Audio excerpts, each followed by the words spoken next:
Chà, nhóm ban mơ bỏ miền cà phê mà sao mà ngày mà sao mình đi cứ nhóm ban khơi bong sấy mình có chia creator cóធ្វើvideo chạy lệច្រើនចា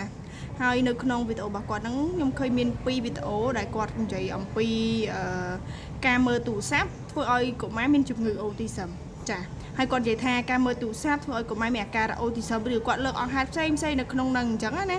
អញ្ចឹងខ្ញុំចង់ធ្វើវីដេអូនេះគឺខ្ញុំផ្ដាំផ្ញើទៅបងស្រីក៏ដូចជាអាណាព្យាបាលមួយចំនួនដែលគាត់កំពុងតាមដានឬក៏ការសង្កេតកូនចាអញ្ចឹងខ្ញុំចង់ឲ្យបងស្រីប្រើពាក្យត្រឹមត្រូវគឺទី1គឺតាក់ទងនឹងអូទីសឹមចាអូទីសឹមមិនមែនជាជំងឺទេបងស្រីអាចប្រើជាកុមារអូទីសឹមឬក៏អាចធ្វើឲ្យកុមារមានអូទីសឹមឬក៏អីចឹងទៅបងកុំប្រើថាមើលទូរស័ព្ទការមើលទូរស័ព្ទច្រើនឬក៏ព័ន្ធអេឡិចត្រូនិកច្រើនធ្វើឲ្យកុមារមានជំងឺអូទីសឹមអានេះគឺខុសចាទី1គឺខុសទី2បងក៏លើកឡើងថាការមើលប្រព័ន្ធទូរស័ព្ទហ្នឹងគឺធ្វើឲ្យកុមារមានអាការៈអូទីសឹមចាអញ្ចឹងខ្ញុំសូមបញ្ជាក់នៅក្នុងវីដេអូនេះថា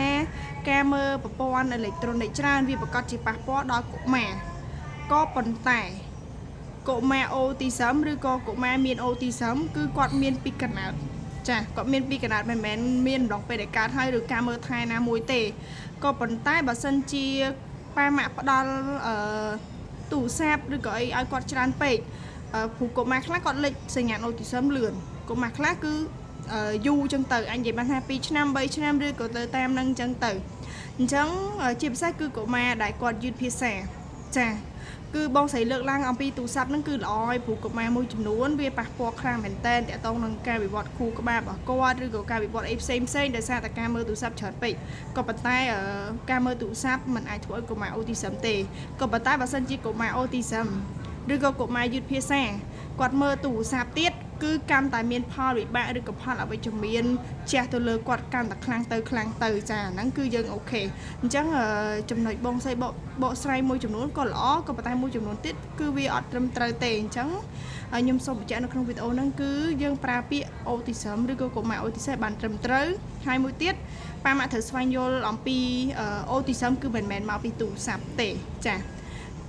គឺមកពីកណើតគឺមានពីកណើតគ្រាន់ថាការលេចឡើងហ្នឹងគឺវាខុសគ្នាទៅតាមក្មេងចឹងទៅហើយដូចខ្ញុំបញ្ជាក់ចឹងថា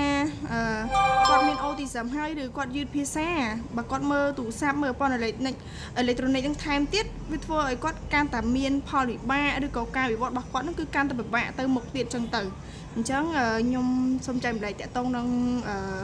អូទីសឹមឬក៏អូទីសឹមគឺជាជំងឺហ្នឹងគឺមានតែប៉ុណ្្នឹងឯងអញ្ចឹងបើសិនជាប៉ាម៉ាក់ចង់ដឹងព័ត៌មានបន្ថែមអាចតាមដាននាងខ្ញុំនៅក្នុងវីដេអូក្រោយទៀតចា៎សូមអរគុណ